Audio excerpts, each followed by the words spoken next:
Saya mau membacakan cerita di kitab Ar-Risalah Al-Qushairiyah. Jadi saya hanya membantu referensi-referensi yang diajarkan guru-guru kita. Ar-Risalah Al-Qushairiyah adalah kitab kesayangan Mbah Maimun karena dulu mbah beliau dapat ijazah dari Sayyid Umar Sato, kakaknya Sayyid Abi Bakar Sato yang punya kitab I'anatul Thalibin.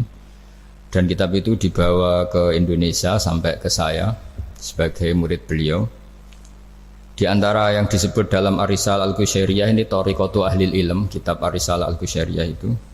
Saya baca nasnya ya, atau ibaratnya atau teksnya. Sami'tu ba'dal ulama yaqulu istadhafa majusiyun Ibrahim al-Khalil alaihi salam faqala bisyarti antuslima. Famarral majusiyu fa'awhallahu ta'ala ilaihi mundu khamsina sanatan nut'imuhu ala kufri. Falau nawaltahu luqmatan min ghairi antu talibahu bitahyiri dini. Famado Ibrahim alaihi salam ala athari hatta adrakahu wa atadhara ilaihi fasalahu anis sabab fadzakara lahu dzalik fa aslamal majusiyu. Jadi suatu saat Nabi Ibrahim itu kan terkenal Abu Duyuf, orang yang mesti menservis tamu-tamu itu. Kita tahu dulu itu tidak ada warung, tidak ada hotel, tidak ada, ya pokoknya tidak ada mall. Sehingga kalau orang pergi itu kelaparan betul itu. Buat orang kaya pun kelaparan karena melewati padang pasir itu. Kalau sekarang kan orang mau sowan kiai makan dulu. Karena takutnya di rumah kiai kan makan sungkan, jadi makan dulu nanti di kiainya tinggal pura-pura makan. Kalau dulu memang makan nih tamu itu wajib betul, kalau enggak ya kelaparan betul tamu itu. Sehingga cerita suatu saat di antara tamu itu berakidah, berfaham majusi atau beragama majusi lah gampangannya itu. Terus Nabi Ibrahim nggak mau, saya mau ngasih makan syaratnya Anda harus Islam gitu. Akhirnya orang ini putus asa kemudian meninggalkan Nabi Ibrahim. Saat orang itu meninggalkan Nabi Ibrahim, Allah memberi wahyu ke Nabi Ibrahim. Orang itu umurnya 50 tahun dan dia hidup karena tak kasih makan. Terus kata Allah, mundu khamsina sanatan nut'imuhu ala kufri. Saya yang Tuhan saja ngasih makan dia 50 tahun tanpa syarat dia harus Islam. Kamu baru dimintai makan sehari mensyaratkan Islam. Walhasil terus Nabi Ibrahim ngejar orang Majusi itu, terus monggo-monggo makan di rumah saya. Singkat cerita terus orang Majusi itu tanya, kenapa Anda berubah pikiran? Terus Nabi Ibrahim cerita bahwa beliau ditegur Allah kemudian harus melakukan itu. Jadi cerita-cerita seperti itu banyak. Dulu kita dengar para kiai sering cerita ketika seorang Yahudi rumahnya diusir Amr bin As untuk pembangunan masjid. Ketika lapor ke Sayyidina Umar, masjid itu yang mengambil tanahnya orang Yahudi harus dikembalikan ke orang Yahudi. Dulu guru-guru kita juga sering cerita Sayyidina Ali itu pedangnya dicuri sama orang Yahudi. Ketika ketemu di pasar atau di jalan, kemudian Sayyidina Ali yakin itu pedangnya, dilaporkan ke Qadhi Syureh. Setelah itu Sayyidina Ali diminta, buktinya apa? Saksinya siapa? Kalau itu pedang Anda, saksinya Hasan dan Husain. Tapi kata hakim, Sayyid Hasan Husain itu keluarga Anda, tidak sah jadi saksi. Zaman itu Sayyidina Ali masih berargumentasi, waqad qala Rasulullah sallallahu alaihi wasallam Hasanun wa Husainun sayyida syababi ahlil jannah. Tapi kata Imam Sureh tetap standar saksi itu tidak boleh dari keluarga. Singkat cerita, qadhinya itu pakai standar hukum usul fikih, al-qaulu qaulu sahibil yad. Yang dibenarkan adalah yang sekarang megang barang itu. Ketika enggak ada saksi, al-musaddaq, yang dibenarkan al-qaulu qaulu sahibil yad, yang dibenarkan ya yang megang barang itu. Singkat cerita dimenangkan oleh orang Yahudi tadi. Setelah dimenangkan, Sayyidina Ali agak kecewa, masa seorang Amirul Mukminin sidang di pengadilan negeri kalah. Tapi orang Yahudi tadi akhirnya insaf, sadar sampai masuk Islam, sampai beliau ngendikan bihadza taqumus sama wal ard, karena ini langit dan bumi berdiri karena keadilan itu. Jadi ini cerita-cerita referensi yang bisa menolong teman-teman siapapun berkomunitas internasional. Karena pikiran saya sederhana ya, al ilmu yurisul akhwal, ilmu itu melahirkan sikap. Jadi kalau kita punya referensi yang cukup tentang toleransi, insya Allah kita hidup di mana saja punya toleransi, karena toleransi itu juga ajaran agama. Di antara yang diceritakan para guru-guru kita adalah ketika Nabi mau dibunuh oleh orang namanya Daksur atau Duksur, siapa nggak tahu KTP-nya saya. Kiai-kiai kalau baca Daksur. Ketika beliau sedang santai di satu tempat, tahu-tahu ada orang yang mengambil pedangnya kemudian bilang mayyamna'uka minni ya Muhammad, sekarang Anda sama saya berdua, siapa yang bisa menghalangi kamu? Nabi dengan rileks menghentikan Allah. Kemudian si Daksur ini gemetar, pedang jatuh, kemudian diambil Nabi. Sekarang ya Daksur mayyamna'uka minni, yang bisa menghalangi kamu siapa? Orang itu bilang la ahada, tidak siapapun. Nabi dengan gampangnya fa'afa anhu, Nabi memaafkan. Padahal ini jenis harbi, jenis orang yang jelas punya niat bunuh. Terus artinya kita-kita yang ngaji di pesantren, saya ngaji di Mbah Maimun, punya Bapak Kiai Nur Salim, semuanya ngajarkan bahwa di mana-mana perang kekerasan itu ya karena kita diperangin. Udina lilladzina yuqatalun, karena kita diperangi kita boleh perang. Qatilul ladzina yuqatilunakum. Jadi yang boleh kita perangi ya zaman kayak kita dulu dijajah Belanda, dijajah Jepang zaman itu. Ketika sudah tidak ada penjajahan ya alasan itu sudah hilang karena mereka tidak merangi kita. Jadi apa ya, perang ya ada konteks rasionalitasnya, damai juga ada konteks rasionalitasnya. Tapi karena kita punya tradisi referensi, teman-teman yang di Jerman tak bantu, tadi ada kitab Arisalah Al-Qushairiyah, terus ada beberapa cerita-cerita tadi kayak Daksur. Kalau ayatnya jelas ya, jelas qatilul ladzina yuqatilunakum wa in janahu lisalmi fajnah laha wa tawakkal 'ala Allah. Bahkan seperti yang diceritakan Profesor Quraisy tadi, yang sedang kita benci pun bisa saja suatu saat teman.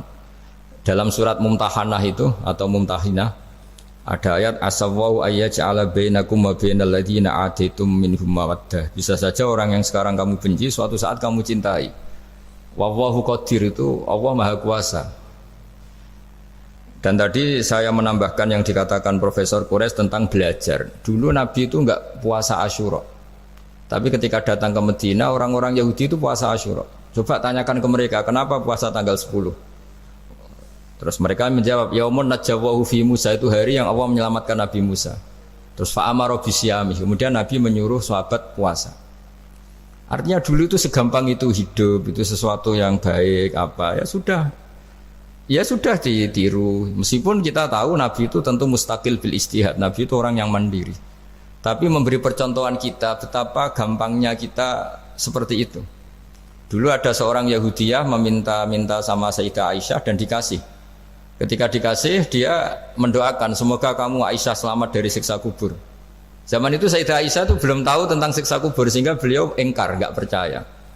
Tapi setelah Rasulullah datang dan diceritanin Nabi, oh iya siksa kubur itu ada. Dan semenjak itu Nabi selalu isti'adah, minta perlindungan dari siksa kubur. Jadi dulu di komunitas-komunitas beda agama sesuatu yang benar ya dibenarkan.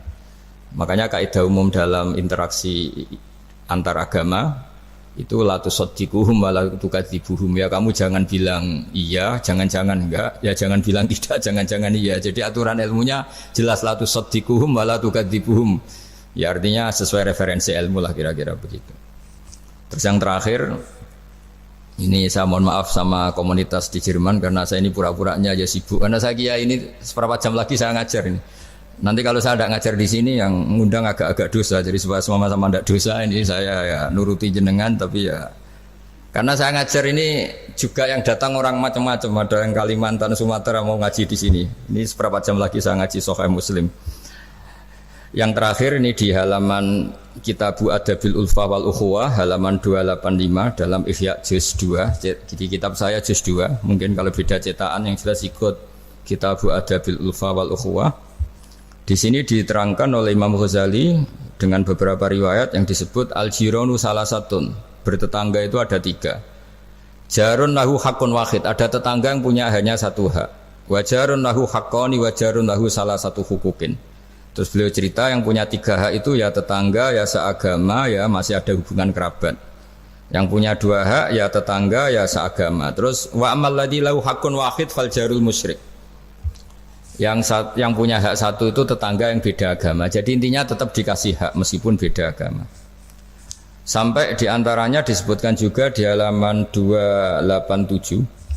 Imam Ghazali ngendikan, beliau berfatwa dan beliau bercerita, rawahu Umar bin Shu'aib an Nabi an Jaddih anin Nabi. Terus qala Mujahid kuntu inda Abdillah bin Umar wa ghulamun lahu yaslahu syatan faqala ya ghulam idza salakhta fabda bijarinal yahudi Abdullah bin Umar itu sedang memasak kambing, atau itu pembantunya ini sedang nguliti kambing. Itu pesannya Abdullah bin Umar, ya ghulam, idza salahta fabda bijarinal yahudi. Nanti jangan lupa tetangga kita yang Yahudi. Ini di Ihya halaman 287. Hanya cerita kebaikan. Jadi cerita-cerita perang itu ya karena kita diperangin, tapi ya kalau kita dibaikin ya baik, itu ajaran Islam. Hatta qala dzalika miraron. Faqala lahu lima taqulu hadza. Ini pembantunya juga enggak langsung menerima. Kenapa saking enggak mau nerimanya diulang-ulang lagi oleh Abdullah bin Umar. Faqala inna Rasulullah sallallahu alaihi wasallam lam yazal yusina bil jar hatta khashina annahu sayuwarrithu. Kenapa engkau melakukan itu ya Abdullah bin Umar? Terus beliau menjawab, Rasulullah itu selalu berpesan untuk berbuat baik sama tetangga. Tadi kita tahu kalau tetangga punya 3 hak, berarti seagama, ada hubungan kerabat, hakul jar, berarti 3. Ada yang seagama dan tidak punya hubungan kerabat, berarti punya 2 hak, yaitu satu agama dan kerabat. Ada yang punya 1 hak saja, ya tidak keluarga, tidak seagama, tapi karena tetangga itu juga tetap punya hak. Dan itu pun masuk kategori lam yazal yusina bil jar, termasuk orang-orang yang harus kita baikin. Ya kalau di Qurannya kayak tadi ya, qatilul ladzina yuqatilunakum, boleh merangi ya yang merangi kita. Udzina lil ladzina yuqatalun, diberi hak merangi ya sama yang merangi kita, bukan yang tidak merangi kita. Terus waqala Hisham, Kanal Hasanu la yara ba'san antut imal jarul Yahudiyya wan Nasraniyya min udkhiyatik. Bahkan sebagian ulama di sini disebut Hasan Basri berpendapat kalau berkorban, kalau punya tetangga Yahudi yang butuh enggak apa-apa dikasih dagingnya. Ini di halaman Ihya 287 juz 2. Jadi dari cerita-cerita itu dan referensi-referensi itu, teman-teman di Jerman enggak usah khawatir lah kalau kiai-kiai kayak kita itu berfatwa enggak boleh berkomunitas internasional nanti takut begini ndak lah. Kita bacanya ya sama seperti yang dibaca Profesor Kures, sama yang dibaca guru-guru kita. Jadi itu kalau boleh dikatakan sumbangan saya lah, bahwa di kita di pesantren itu ajaran-ajarannya juga seperti itu. Dan tadi beberapa kita saya sebutkan halamannya supaya bisa dicari, supaya tidak kelihatan hoax, juga tidak bikinan saya gitu, supaya jelas itu.